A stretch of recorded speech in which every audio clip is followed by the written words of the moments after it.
मध्य प्रदेश के धार में विवादित धार्मिक स्थल भोजशाला में बसंत पंचमी पर शुक्रवार को पूजा और नमाज के लिए खास इंतजाम किए गए।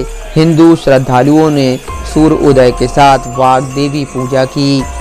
एक अलग क्षेत्र में सुरक्षा के बीच जुमे की नमाज भी अदा कराई गई। आमतौर पर बसंत पंचमी पर पूजा और जुमे के दिन नमाज की अनुमति रहती है, लेकिन दोनों एक दिन पढ़ते हैं तो तनाव की स्थिति बनती है। भोजशाला कैंपस और थार शहर में स्थानीय पुलिस के साथ सीआरपीएफ और रैपिड एक्शन फोर्स के 8000 से ज़्यादा जवान तैनात हैं। सीसीटीवी, ड्रोन और एआई तकनीक से निगरानी की जा रही है।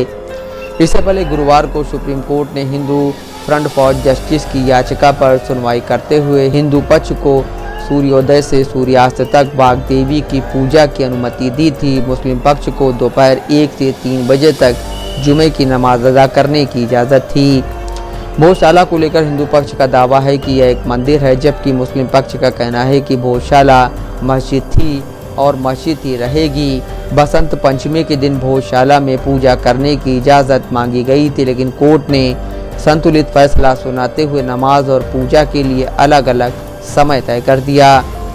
सुप्रीम कोर्ट के फैसले पर बीजेपी के पूर्व सांसद साध्वी प्रज्ञा ने नाराजगी जाहिर की और बड़ा बयान दिया। भाजपा की पूर्व सांसद साध्वी प्रज्ञा सिंह ठाकुर ने कहा कि भोजशाला देवी सरस्वती का स्थायी मंदिर है, वहां शांतिपूर्ण तरीके से पूजा जारी रहनी चाहिए। उन्होंने कहा कि हिंदू अपने धर्म में किसी भी तरह की दखलंदाजी बर्दाश्त नहीं करेंगे। ऐसा माना जाता है कि 11वीं सदी में राजा भोज के शासनकाल के दौरान भोजशाला एक शैक्षिक और धार्मिक केंद्र था। कई इतिहासकार इसे सरस्वती मंदिर या फिर एक शैक्षणिक केंद्र से जोड़ते हैं, जहां पर संस्कृत पढ़ाई जाती थी। ऐसा माना जाता है कि 1401 ईस्वी में मालवा सल्तनत के संस्थापक दिलावर खान घोरी ने भोजशाला परिसर के एक हिस्से को मस्जिद में बदल दिया था। यह इस जगह का पहला औपचारिक इस्लामी इस्तेमाल था।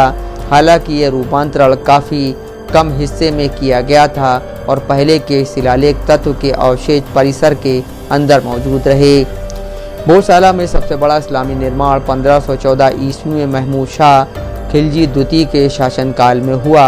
उन्होंने एक मस्जिद को बनवाया और साथ ही परिसर के अंदर सूफी संत कमाल मौलाना का मकबरा भी बनवाया। ये संरचना बाद में कमाल मौलाना मस्जिद के नाम से पहचानी जाने लगी।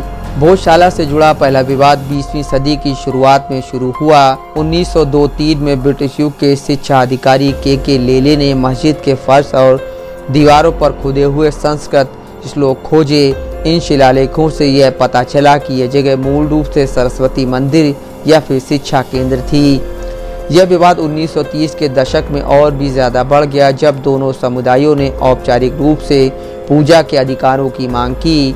1935 में हिंदुओं ने भोजशाला में देवी सरस्वती की पूजा करने की इजाज़त मांगी और मुसलमानों ने मस्जिद में नमाज पढ़ने के अधिकार की मांग की। 1937 तक अधिकारियों ने मस्जिद के अंदर मुसलमान को नमाज पढ़ने की अनुमति दे दी, जिससे असहमति और गहरी हो गई।